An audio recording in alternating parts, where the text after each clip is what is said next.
Dear students, हमारा आज का जो लेक्चर है पीए पार्ट 1 की short story number 8 the tell tale heart के बारे में है। और इस वीडियो में मैंने इसके जो इम्पोर्टेंट क्वेश्चंस हैं वो आपके साथ शेयर करने हैं, और इसके अलावा मैं इन क्वेश्चंस के ऊपर थोड़ी थोड़ी रोशनी भी आपकी फर्दर रहनुमाई के लिए डाल देता हूँ। ताहम जिन बच्चों ने या जिन स्टूडेंट्स ने इसकी समरी से रिलेटेड मेरा लेक्चर नहीं लिया तो वो आई बटन को क्लिक करके उससे इस्तेफादा कर सकते हैं।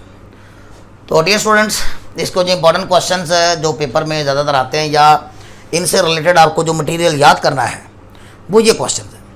How did the killer kill the old man. ये एक समरी टाइप क्वेश्चन है।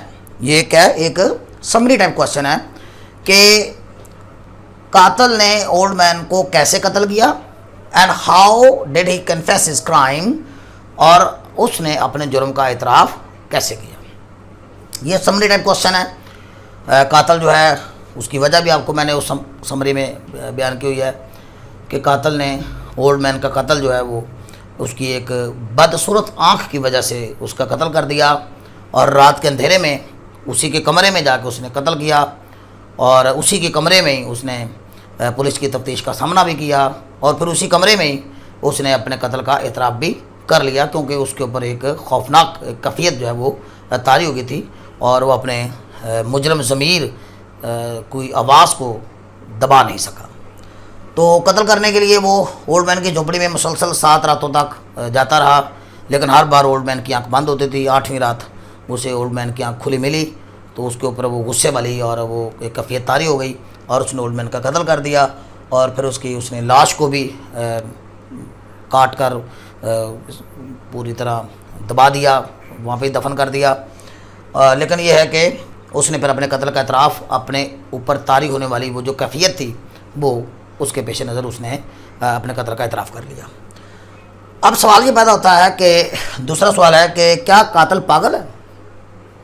अब इसके हम हक़ में भी कुछ पॉइंट्स दे सकते हैं और इसके अगेंस्ट भी हम बोल सकते हैं, लेकिन चूँकि कहानी के अंदर कातिल जो है वो पुलिस वालों के सामने कत्ल का इतराफ़ कर रहा है और पुलिस वाले भी उसे पागल करार दे रहे हैं, लेकिन वो अपने आप को जस्टिफाई करने की कोशिश कर रहा है कि वो पागल नहीं है। और हम भी स्टोरी के अंदर जब देखते हैं तो स्टोरी से पता चलता है कि कातिल पागल नहीं दिखता, क्योंकि वो जो रवायती पागल होता है, यानी एक रियल पागल जो होता है, आपने पागल खानों में देखे हैं, वो लोग तो अपने सेंसेस के ऊपर उनका कंट्रोल नहीं होता, उनको अपने हवास का नहीं पता, और they are totally unaware of what is happening around them, they are not concern with anything. So उनको किसी की बुरी आँख या बदसूरत आँख से क्या लगे। तो इस कातिल को हम कह सकते हैं कि ये पागल नहीं है, बल्कि ये एक ओवर सेंसिटिव किस्म का बंदा है। कोई एक साइकी केस लगता है, जैसे कि एक साइकोलॉजिकल केस है कि उसने देखें ओल्ड मैन का कत्ल जो है कितना सेफली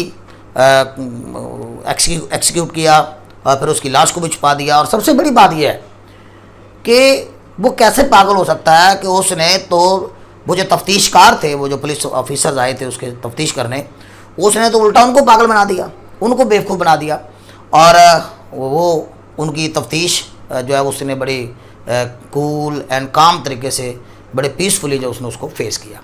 उसका पूरा कंट्रोल अपने सेंसेस पे, वो जिस तरह से लाश को छुपाता है, ये तो उसके मुजरम ज़मीर की चुभन की वजह से उसने कत्ल का इतराफ़ कर लिया, वरना कत्ल तो उसने सेफली कर भी लिया था और कत्ल उसने छुपा भी लिया था। तो यूँ हम कह सकते हैं कि कातिल पागल नहीं है in the real sense of the word. जिस वर्ड को ये लफ्ज़ मैड सिग्निफाई करता है, ज़ाहिर करता है, उस सेंस में वो कातिल नहीं है।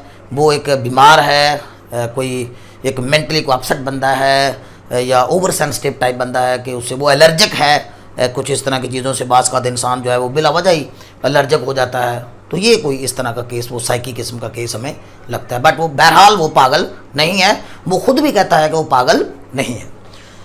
इसके बाद कहानी जो है टेल टेल हार्ट जो है उसके बारे में क्वेश्चन ध्यान में आया कि ये हॉरर एंड टेरर वाली एक स्टोरी है, एक डिटेक्टिव स्टोरी है, एक क्राइम स्टोरी है, एक जुर्म और सज़ा की इसके अंदर दास्तान है।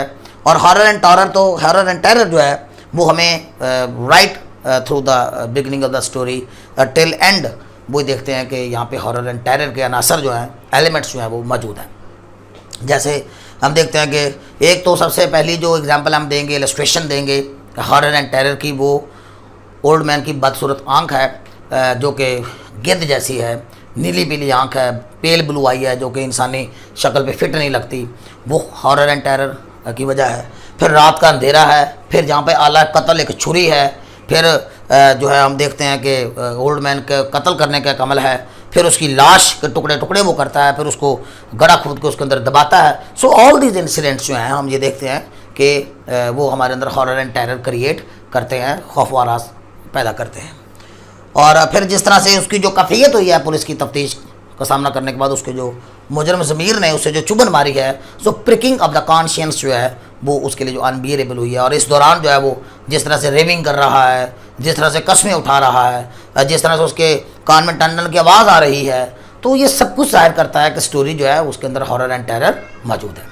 तो होपफुली डियर स्टूडेंट्स के अगर आप इन 3 सवालों का मटेरियल ही इससे रिलेटेड कोई 150 के वर्ड जो है, कोई 150 वर्ड्स 200 वर्ड्स जो है, ईच क्वेश्चंस के अगर आप याद कर लें, कंपाइल कर लें, कलेक्ट कर लें, तो आप कोई भी क्वेश्चन जो है वो किसी भी यूनिवर्सिटी के पेपर में अटैम्प्ट कर सकते हैं। ताहम मेरे नोट्स पे मैं अक्सर बताता हूँ जैसे कि मेरे नोट्स पे इन तमाम सवालात को हल कर दिया गया है।